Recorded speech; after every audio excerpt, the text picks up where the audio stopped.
Welcome to Lawton's Legacy, even more in 24. And that's our theme this year because we have so much work going on around town, primarily in infrastructure, and I'm sure you've seen it as you've had to take detour after detour. But every time you get detoured, I hope you'll remember the citizens voted to repair a lot of our roads and repair a lot of our water sewer infrastructure. And all of that work is because the citizens voted for our Propel CIP in 2019.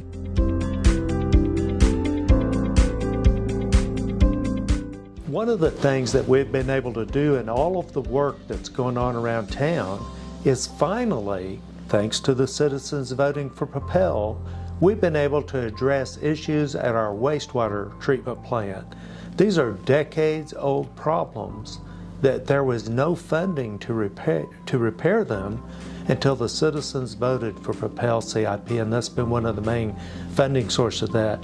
John, we've had a little issue at the wastewater treatment plant, and it's really frustrating because there's so much good going on out there, but I think we need to address that for the citizens. Would you talk a little bit about that? Sure, Mayor. So right now we're currently investing $100 million in our wastewater treatment plant. Like you said, there's been decades-old problems out there. The facility really hasn't been upgraded in any significant way since the 1970s. You mentioned the issues that we're having. We were over some of our permitted levels, but we've taken some concrete steps to prevent that in the future. Immediately we reached out to 3 different wastewater treatment plants to get some of their bacteria seed so we could repopulate the bacteria in our aeration basins, which will help treat our effluent. That's good bacteria, right? That is good bacteria. We had an issue with the blower. Oxygen levels in the effluent is very important, and so we went out and we got an extra blower in case one of them goes down. We have some redundancy. So we feel like we're taking some steps during this intermediate phase over the next year, 18 months, while this construction is going on, to not be vulnerable to equipment breakdowns in the future. Now, I think it's important that the citizens understand we were already addressing the issue. Construction has been in process, and if I'm not mistaken, that's supposed to be finished by May of 25, is that, or middle of 25, something like that? Yes, midsummer 25 is the target date for completion. But yes, we'd already started construction, and we'd already started on these improvements. And some of the issue that we had was an unfortunate result of our new systems not being currently fully online and our old systems kind of breaking down. So we've got a challenge, but we face our challenges head on. We were already addressing this one. Unfortunately, we had the release. We're doubling down on our efforts to take care of that and get this completed by mid-25, thanks to the citizens for the Propel CIP that's funding at least a large portion of that.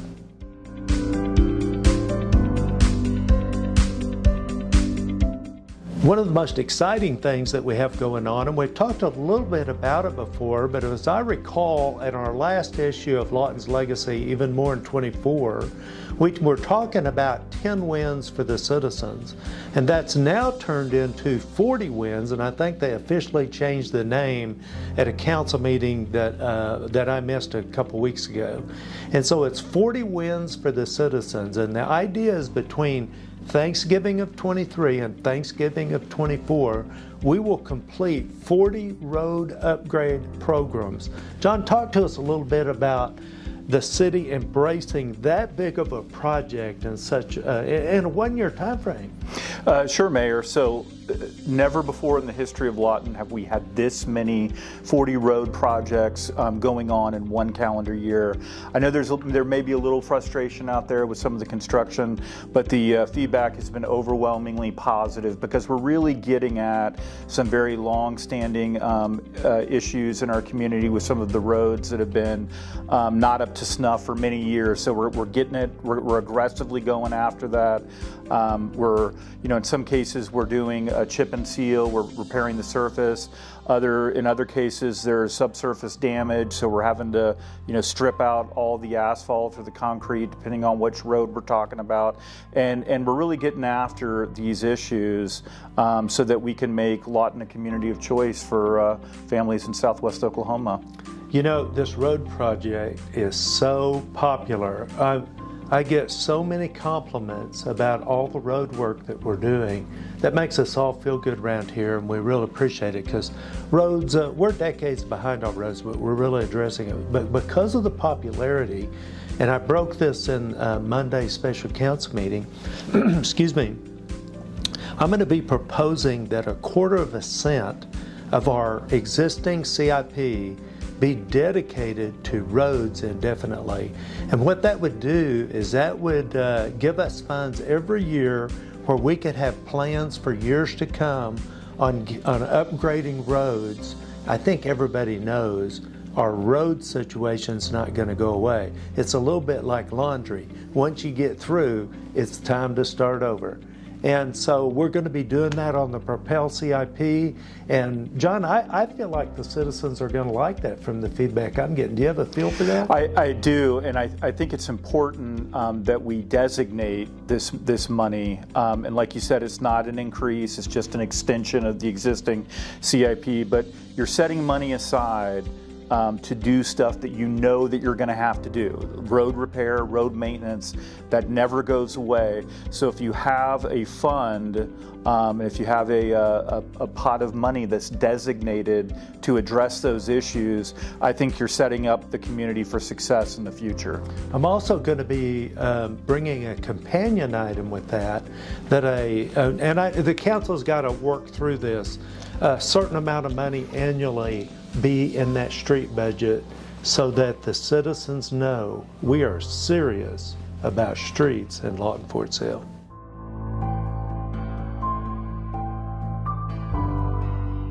So another thing that I brought up in our special meeting on Monday night about the CIP, now when I bring this up, the council has to vote on it, so I don't want anybody thinking this is the way it is. The council still has to vote. But what I recommended was to follow a program like Norman did. And what Norman did was dedicate a certain amount of money for parks out of their CIP. And so I'm presenting that we do that, 1/4 cent for parks. And this would put money every year into the Parks Capital Improvement Program. And John, how would that change our parks and our parks department if they knew they were going to have a certain amount of money every year for the next 20 years, say 20 years? How would that change things? It would be an absolute game changer, because what you would be doing is you'd be earmarking funds for future use. Right now, the way our system is set up, the departments mainly will look to revenue on a year-to-year annual basis. Every fiscal year, it's kind of like it's like a start over almost. You have some idea of what your costs and your expenses are going to be. You have some idea what your revenue is going to be, but you really don't know until kind of all the numbers settle at the end of the year. So if there's a set aside, you enable the Parks and Recreation Department leadership to be more strategic in their thinking, put together maintenance plans for the future, and they're not just reacting to what money is available. So they'll find a project for the money that they have available. They can actually plan improvements, and we can stay ahead of a maintenance and repair curve, because when we go year to year, you're not able to do that. You're just kind of living in the here and now. You're not able to address future needs that that are going to come up because they're cyclical in nature.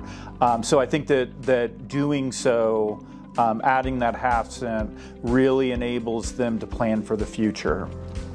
Now, I said something I'm curious what you think of, because I said this in the council meeting. Show me a city that is not investing in their parks, and I'll show you a city that's going backwards. Do you feel like that's a true statement as it applies to municipalities?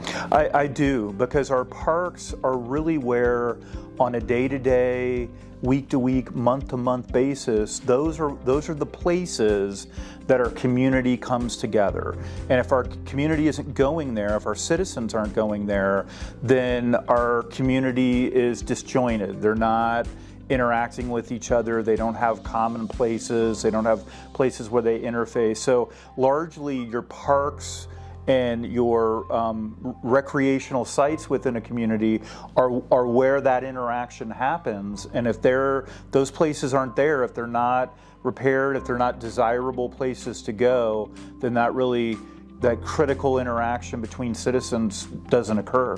You know, our vision, voted on by the council, accepted as our official vision, is a community of choice where families thrive. Now, most of us think about parks and recreation, quality of life, and things like that. Certainly our youth sports program, which our goal there is to be the premier youth sports program in Oklahoma. We're not there yet, but we're working on it. But everything we do revolves around that vision statement. Our road program is about a community of choice where families thrive. Even the sewer line, even the wastewater treatment plant, all of that is about our vision of a community of choice where families thrive. And one of the things that's coming up that's our biggest attended event of the year is the Freedom Festival that will be coming up soon. It looks like the 28th of June, 28th and 29th. We've expanded that to 2 days now. John, what can you tell us about that? Well, it's going to be an exciting event again this year. Last year was pretty amazing, but we're going to build on that even more.